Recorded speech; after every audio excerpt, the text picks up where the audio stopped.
नमस्कार, एक बार फिर से आप सभी का स्वागत है। इस वीडियो के माध्यम से मैं बहुत यूजफुल जानकारी आप लोगों के साथ शेयर करने वाली हूं, जो पति लोगों के लिए बहुत यूजफुल। काफ़ी सारे लोगों का सवाल था कि अगर वो अपनी पत्नी को रखना नहीं चाहते, धमकाती है, परेशान करती है, प्रताड़ित करती है या खराब कैरेक्टर की है, बैड कैरेक्टर की है, उसका बहुत सारे लोगों से अफेयर है या शादी से पहले ही किसी के साथ अफेयर था, अभी भी वो बात करती है, उस व्यक्ति से मिलती जुलती है और आपको उसके साथ नहीं रहना है, या पत्नी ने झूठे केस कर रखे हैं आपके ऊपर और आपने तलाक फाइल किया है, तो कोर्ट आप पर क्या दबाव बना सकती है अपनी पत्नी को वापस लाने के लिए सुलह समझौता कराकर। काफ़ी सारे मामलों में ऐसा होता है कि शादी के शुरुआती दौर में कुछ समय बाद, कुछ साल बाद ही लोग लड़ने लगते हैं, मामला कोर्ट में पहुंच जाता है। तो कोर्ट भी यही चाहता है कि इनका घर बस जाए। छोटे छोटे विवाद पे ये लोग अपना रिश्ता खराब कर रहे हैं और घर तोड़ रहे हैं, तो इन्हें एक मौका देना चाहिए, लेकिन एक ही मौका, बार बार मौका नहीं। अगर आप दोनों के बीच में लड़ाई झगड़े हुए हैं, कई बार पहले भी समझौता हो चुका है और फिर आपका पार्टनर वही गलती दोहराता है, बार बार वही गलती करता है,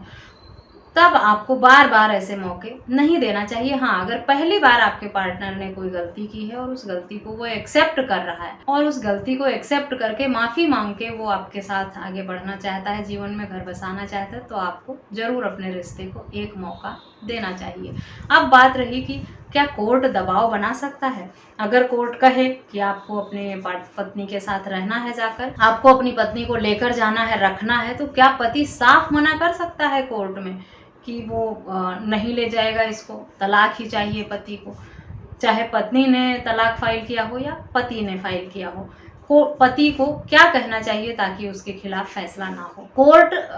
तो कोशिश करती है, समझाती भी है, ज़रूरत पड़ने पर डांटती भी है कोर्ट दोनों पक्षकारों को कि सुलह समझौता करके रहो, साथ में घर बसाओ अपना, लेकिन जबरदस्ती नहीं भेज देती है किसी के साथ पकड़ के। आपको समझाया जाता है, आपको डांट कर भी समझाने की ज़रूरत पड़ी तो आपको डांट कर भी समझाया जाता है कि आप अपने पार्टनर को लेकर जाएं। फिर आपको क्या करना है, अगर कोर्ट आपको कहे कि पत्नी को लेकर जाइए, या फिर आप जो भी पत्नी ने मामले दर्ज कराए हैं आपके खिलाफ, आपको सजा हो जाएगी, उसमें आपको जेल होगी, तो आप कहें कि आपकी पत्नी ने जितने झूठ बोले हैं, जो भी मामले दर्ज कराए हैं, उस सब में अगर वो एक्सेप्ट कर ले, लिख कर दे दे कि अब उसने जो भी किया वो सब गलत था, झूठा था और किसी के बहकावे में आकर किया था और ये इसकी आखिरी गलती है, दोबारा ये ऐसा नहीं करेगी, तो मैं इसको लेकर जाने के लिए तैयार। अगर आपकी पत्नी मान जाती है, अगर पत्नी ठीक है, आपकी घर बसाना चाहती है, तो वो मान जाएगी, लिख कर भी दे देगी। लेकिन अगर वो पत्नी बदमाश है, चालाक है और किसी प्लानिंग के तहत आपके घर में आने की कोशिश कर रही है और फिर से वो ऐसी हरकतें करने को सोच रही है, आप लोगों को परेशान करने के लिए सोच सकती है, तब वो लिखकर कभी नहीं देगी इस सब तरह की बातें, कि वो भविष्य में इस तरह के लड़ाई झगड़े नहीं करेगी, प्रताड़ित नहीं करेगी, बदतमीजी नहीं करेगी, या सुसाइड करने की धमकी देती है, या कहती है कि तुम्हारे ऊपर झूठे मामले दर्ज करा दूंगी, या किसी से बात करती है, अफेयर में है और आपके पास सबूत है, तो वो सबूत भी कोर्ट के समक्ष रखें ताकि कोर्ट को ये पता चल सके कि पत्नी का स्वभाव कैसा है और किस वजह से विवाद आप दोनों के बीच में है। अगर कोर्ट के समक्ष आपकी पत्नी एक्सेप्ट कर लेती है, गलती की माफ़ी मांगती है और सब कुछ भूल कर आगे बढ़ने को तैयार है, तो आप उसे एक मौका ज़रूर दें। लेकिन उससे पहले अगर पत्नी ने कई बार यही गलती दोहराई है,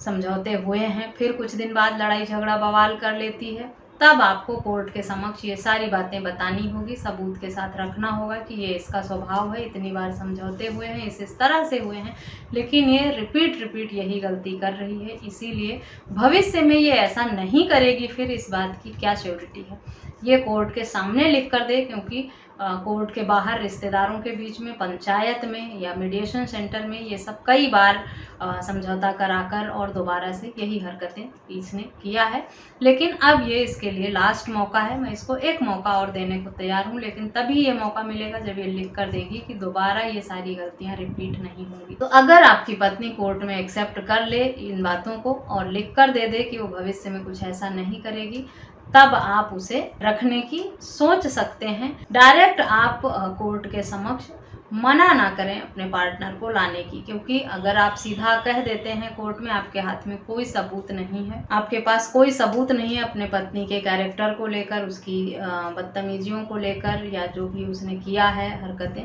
उस सब को लेकर कोई सबूत नहीं है। और अगर आप सीधा मना कर देंगे कि मैं लेकर नहीं जाऊंगा, मुझे तलाक चाहिए, मुझे अलग रहना है, बिना किसी सबूत के, तब कोर्ट को आप ही गलत लगेंगे, कोर्ट को लगेगा पति ही नहीं रखना चाहता है, पत्नी अपनी जगह ठीक है, वो रहना चाह रही है, घर में जाना चाह रही है, यही लेकर नहीं जा रहा है। तो अपने आप को सेफ रखने के लिए कभी आपको सीधा मना नहीं करना है।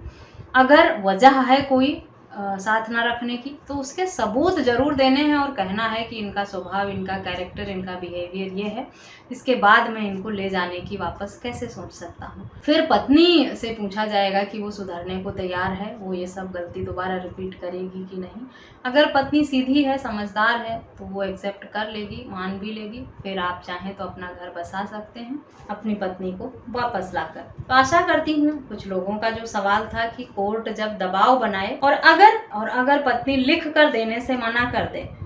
नहीं लिख कर देना चाहती, कहती है मैं नहीं लिख कर दूंगी, या डेट को ऐसे ही निकाल देती है बातों में, फिर अगली डेट से आती नहीं है, तब आप कोर्ट के समक्ष यही बातें रखें और फिर कोर्ट को खुद ही ये पता चल जाएगा कि ये महिला खुद ही घर नहीं बसाना चाहती, इसका बिहेवियर ऐसा है और ये खुद समझौता करने को तैयार नहीं है। डायरेक्ट ही अपनी पत्नी का कैरेक्टर इस तरह से आप कोर्ट के समक्ष ला सकते हैं।